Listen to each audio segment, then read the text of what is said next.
10th standard CBSE मॅथ्सचा एक paper discuss करूया. मी रफली सांगते, तुम्ही सॉल्व करा. P square is equal to 32/50. Then P is whole number, integer, rational, irrational. First lesson केला होता. जर का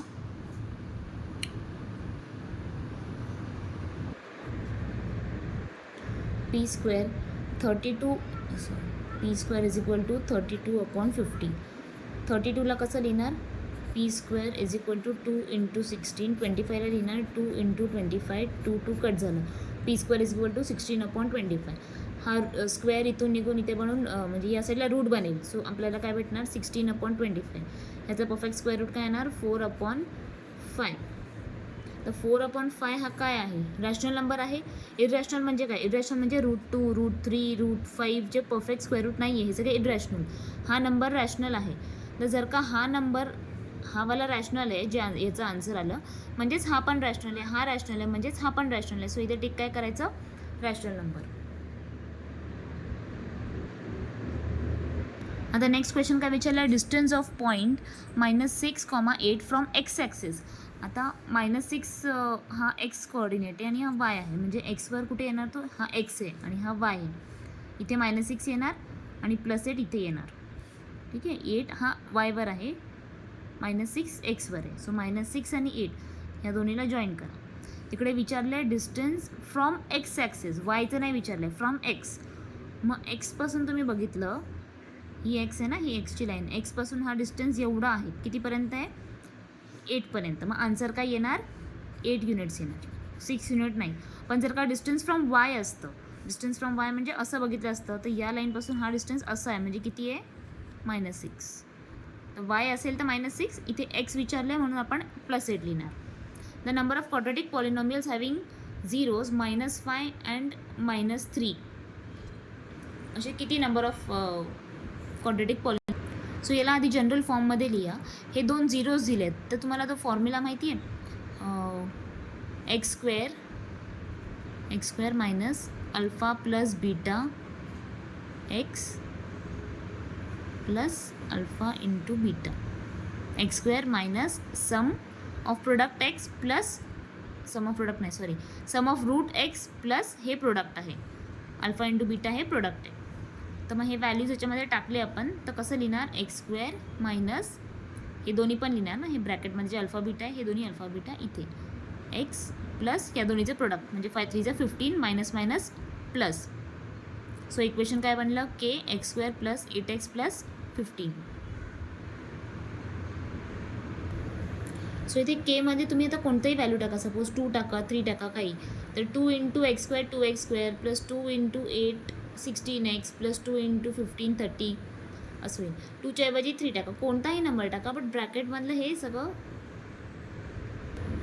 रूट्स आहे ते सेम राहणार. म्हणून मग आन्सर काय येणार? असे तर भरपूर पॉलिनॉमियल्स बनतील. So more than 3. The point of intersection of line represented by 3x - y = 3 and y axis is given by.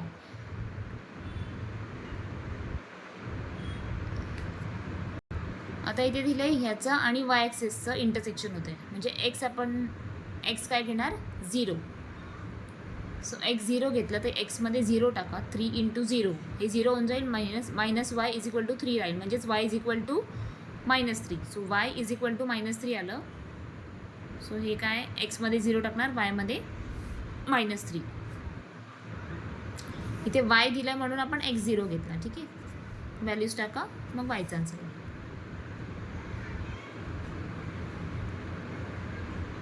The circumference of 2 circles are in the ratio 4:5. सर्कमफ्रन्सचा फॉर्म्युला काय असतो? 2πr. हे लर्न करा. सर्कमफ्रन्सचा formula 2πr.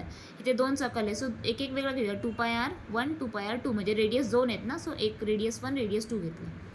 त्यांचा ratio किती होणार? 4:5. So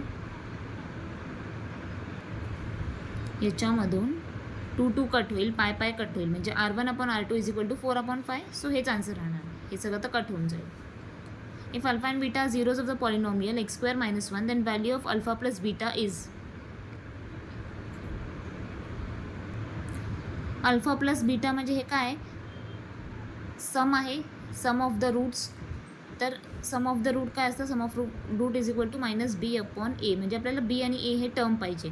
so आधी तुम्ही याला स्टँडर्ड फॉर्ममध्ये लिहायचं आहे. ठीक आहे, आधी आयडेंटिफाय करा क्वेश्चन काय विचारलं आहे. अल्फा प्लस बीटा म्हणजे sum is equal to minus B upon A, whereas product is equal to C upon A असतं. सो स्टँडर्ड फॉर्ममध्ये लिहिलं तर आपल्याला ए बी आणि सी टर्म्स मिळेल. So x square minus one म्हणजे मध्ये एक्स मिसिंग आहे, तर मग कसं लिहिणार, एक्स स्क्वेअर प्लस 0x, कारण एक्स नाहीच आहे, -1 इज इक्वल टू 0. मग हा ए टर्म, हा बी टर्म, हा C term. So minus B upon एला कसं लिहिणार, -0 अपॉन ए बरोबर काहीच नाही म्हणजे एक्स स्क्वेअर बरोबर काहीच नाही म्हणजे 1. So -0 upon 1 that is 0. मग आन्सर किती आलं, 0. Means alpha plus beta is equal to 0. Next question, if the quadratic equation has two real and equal roots. Real and equal roots sentence बघूनच identify करायचं. Real and equal roots म्हणजे काय, बी square minus 4ac किती असणार, 0. More than 1 लेस than 1 नाही है ना. So 0 असणार, is equal to what.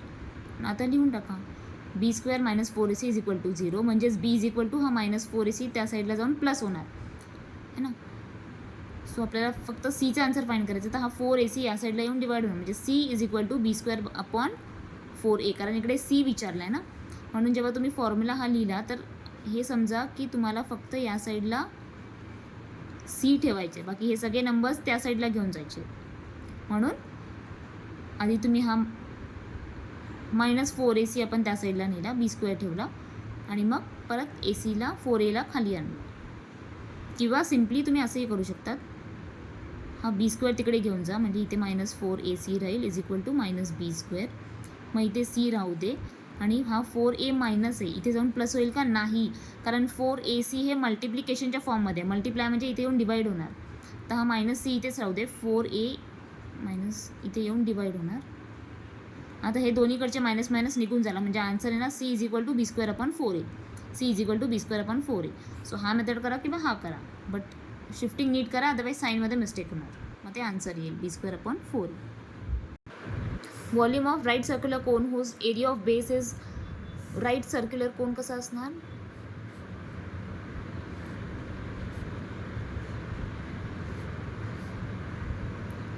Whose base is 156 and vertical height is 8.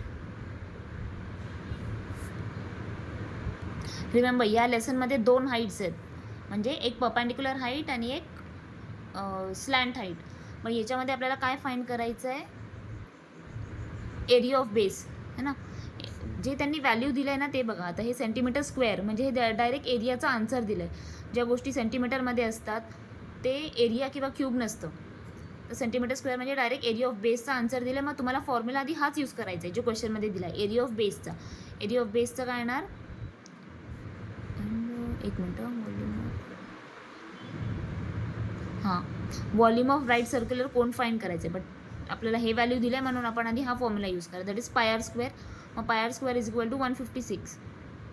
पायचं value टाका 22/7, म्हणजे तुम्हाला आर स्क्वेअर मिळेल, किंवा नाही टाकलं तरी ठीक आहे. इथे वेगळा मेथड दाखवला आहे तो एक्सप्लेन करते. पाय आर स्क्वेअरचं व्हॅल्यू 156. व्हॉल्यूम ऑफ कोनचा फॉर्म्युला काय, 1/3 पाय आर स्क्वेअर एच. इथे एच म्हणजे काय आहे, स्लॅन्ट हाईट आहे का, नाही, वर्टिकल हाईट आहे. जेव्हा पण आपल्याला व्हॉल्यूम फाइंड करायचं आहे तर वर्टिकल हाईट आहे, एरिया असेल तर मग स्लॅन्ट घेणार ना. सो 1/3 याच्यामधून हे पाय आर स्क्वेअरचं व्हॅल्यू आपल्याला 156 माहिती आहे. सो 1/3 याच्यामध्ये हे व्हॅल्यू टाका आणि हाईटमध्ये किती टाकणार, 8, जो क्वेश्चनमध्ये दिला आहे. सो हे सगळं सॉल्व्ह केलं तर जे पण येते आन्सर येईल. 3 chairs 1 table cost 900, whereas 5 chairs 3 tables cost 2100. If cost of 1 chair is x and table is y, then situations represented by what? चेअरला किती घेतलं आहे, x, म्हणजे हे किती होणार, 3x आणि हे 1x, 900. आणि दुसरं काय बनेल, 5 चेअर्स म्हणजे 5x + 3y is equal to 2100. हे सिम्पल आहे, आय होप तुम्हाला समजेल. If the zeros of quadratic polynomial are 2 and -3 then. आता हे नीट लक्ष द्या, क्वाड्रेटिक पॉलिनॉमियल रीड करता तेव्हा तर स्टँडर्ड फॉर्म काय असतो, x² x आणि नंबर, म्हणजे x² बरोबर a, x बरोबर b आणि इथे कॉन्स्टंट टर्म असतं c. तर एक्स स्क्वेअर बरोबर ए असतं, एक्स बरोबर बी असतं, इथे कॉन्स्टंट नंबर असतो. हे सगळे काय आहेत, व्हेरिएबल्स. त्याच्याबरोबर हे ए बी सी काय, ए बी काय आहे, कोएफिशियंट्स. हा तर कॉन्स्टंट आहे, ठीक आहे. सो सिमिलरली इथे बघा एक्स स्क्वेअर आहे, एक्स बरोबर काहीच नाही म्हणजे 1. एक्स बरोबर ए प्लस 1 म्हणजे हा ए प्लस 1 तुमचा काय आहे, बी आहे. बी बरोबर एक्स बरोबर बी असतं ना. सो एक्स बरोबर बी म्हणजे हा पूर्णचा पूर्ण ब्रॅकेट हा बी. एक्स स्क्वेअर बरोबर काहीच नाही म्हणजे 1 प्लस बी. बी म्हणजे तुमचं इथे काय आहे, सी. हा सी कॉन्स्टंट. तर 2n - 3 if zeros R 2 then. अच्छा हां, मग एचं व्हॅल्यू इथे पूर्ण ए आणि बीचं व्हॅल्यू फाईंड करावं लागेल. आता आपल्याला झिरोज दिले आहेत, तर झिरोज दिले मीन्स आपण अल्फा प्लस बीटा आणि अल्फा इंटू बीटा घेऊ शकतो. So sum of zeros alpha plus beta. Alpha plus beta काय असतं, alpha plus beta is equal to -b upon A. काय असतं, -b अपॉन ए.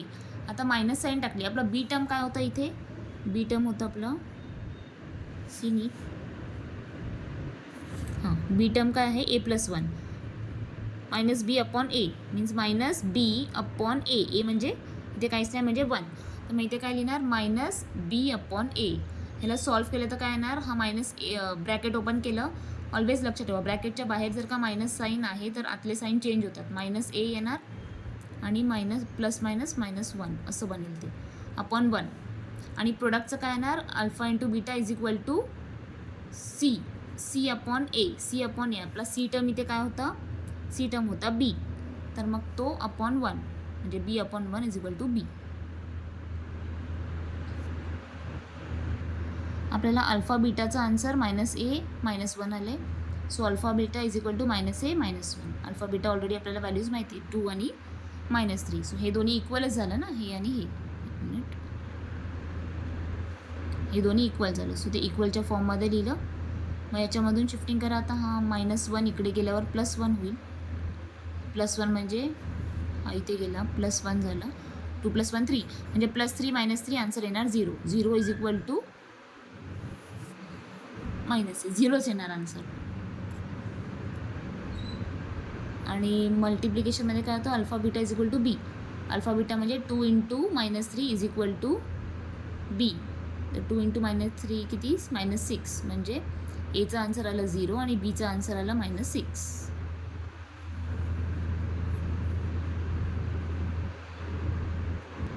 हा सम स्वतःहून ट्राय करा. HCF LCM of 26, 65, 117 using prime factorization and √2 irrational.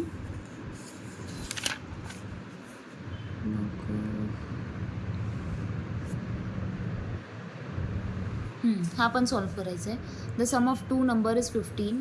If the sum of reciprocal is 3/10 find the 2 numbers.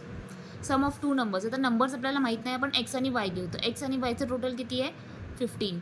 Reciprocal 1/3चं reciprocal काय, 3/1. तर फक्त आपण x घेतला आहे, तर एक्सचं रेसिप्रोकल काय असणार, 1/x. वायचं रेसिप्रोकल 1/y. तर रेसिप्रोकलचं टोटल किती आहे, 3/10. सो हे एक इक्वेशन झालं, हे एक इक्वेशन झालं. आता याला तुम्ही x + y is equal to 15 आहे, याला y इथेच ठेवा, x इथे आला तर काय होईल, 15 - x. सबस्टिट्यूट करू शकता. म्हणजे एक इक्वेशनला आपण चेंज केलं, हे 2 इक्वेशन आहे करेक्ट, हे आणि हे. या इक्वेशनमध्ये फक्त वायला इथे ठेवलं आणि हे आपल्याला भेटलं. म्हणजे आता जिथे वाय असेल तिकडे तुम्हाला हे टाकायचं आहे. तर सेकंड इक्वेशनमध्ये जिथे वाय आहे तिथे तुम्ही हे टाकणार, 15 - x हे आहे ना. बाकी सगळं सेम राहील. आणि मग हे क्रॉस मल्टिप्लाय वगैरे करून हे पुढे सॉल्व करायचं आहे.